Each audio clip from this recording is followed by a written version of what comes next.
In this session, you'll learn how to get your personal watercraft on plane quickly and efficiently by employing a strong throttle and optimally positioning your weight. Plus, how to trim your PWC by adjusting your weight placement and the trim tabs, and how to throttle down to slow speed smoothly and with consideration of your passengers. What problems are we trying to avoid? Being unable to get up on plane because of improper positioning of your weight and passengers, and improper use of trim tabs.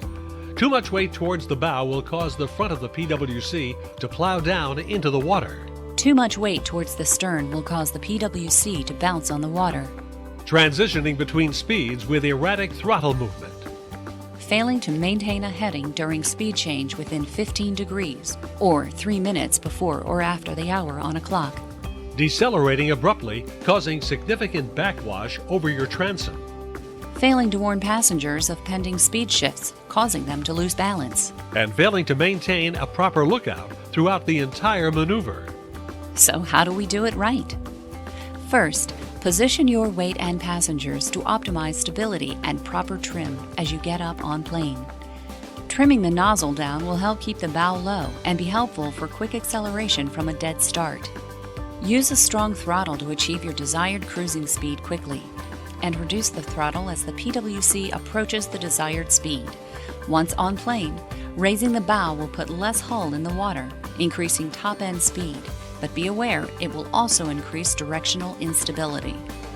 A higher trim is also better in rough conditions, keeping the bow from burying itself in waves and resulting in a drier ride. Transition between speeds smoothly without abrupt throttle movements, as well as adjusting the placement of your weight.